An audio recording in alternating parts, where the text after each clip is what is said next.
Hello friends, तो अपने पिछले लेक्चर में मतलब कवर कर लिया था जितना था अपना।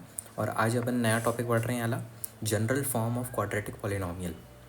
ठीक है, तो आप हेडिंग डाल दीजिए general form of quadratic polynomial. तो अपन एग्जांपल लेते हैं, P of X equals A X square plus B X plus C. तो ये होता है अपना जनरल फॉर्म।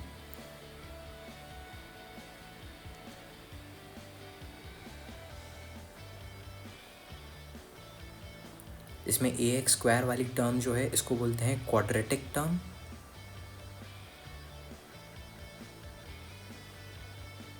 और जो बी एक्स वाली टर्म है उसको बोलते हैं लीनियर टर्म,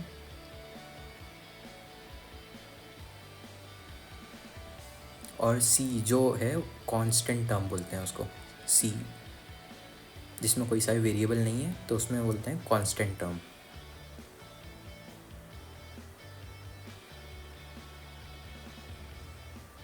और एक और जनरल फॉर्म लिख लीजिए आप, एक अपना इसको लिखेंगे अपन जनरल या फिर स्टैंडर्ड फॉर्म।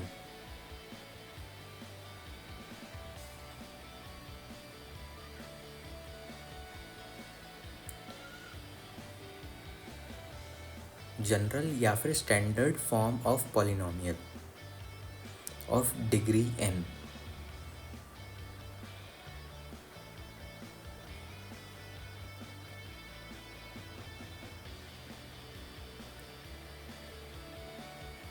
ये बस आपको याद करने के लिए कि मतलब आपको कैसे करना है।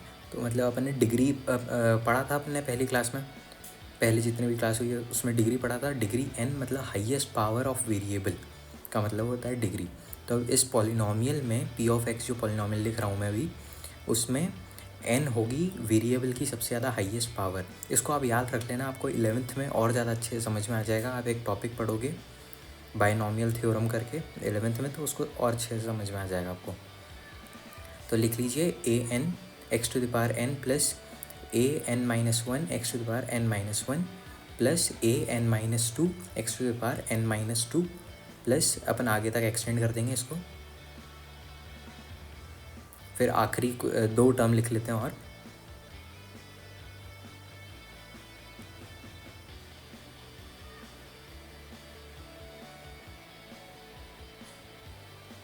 ए वन और x to the power one मतलब एक्स ही लिख सकते हैं उसको, और प्लस ए ज़ीरो, और x to the power zero मतलब वन ही होता है।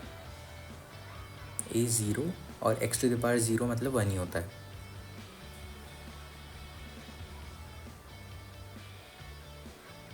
ठीक है, ये आप बस याद कर लीजिएगा। और अपन अब आते हैं क्वाड्रेटिक पॉलिनोमियल वाले उस पर, इसको अपन और आगे एक्सटेंड करते हैं।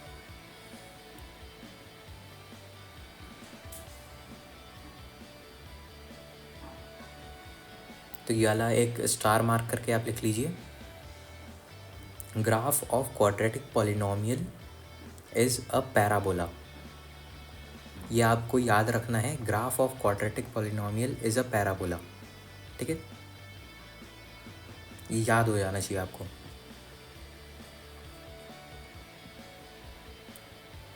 अभी मैं बताऊंगा पैराबोला का स्ट्रक्चर और ये वो सब कुछ बताएंगे आगे अभी।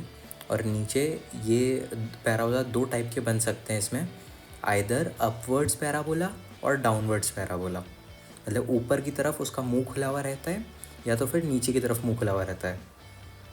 ऐसे दो टाइप के बन सकते हैं अपने सिलेबस में 10th तक के लिए। ये तो पैराबोला बहुत सारे रहते हैं, मतलब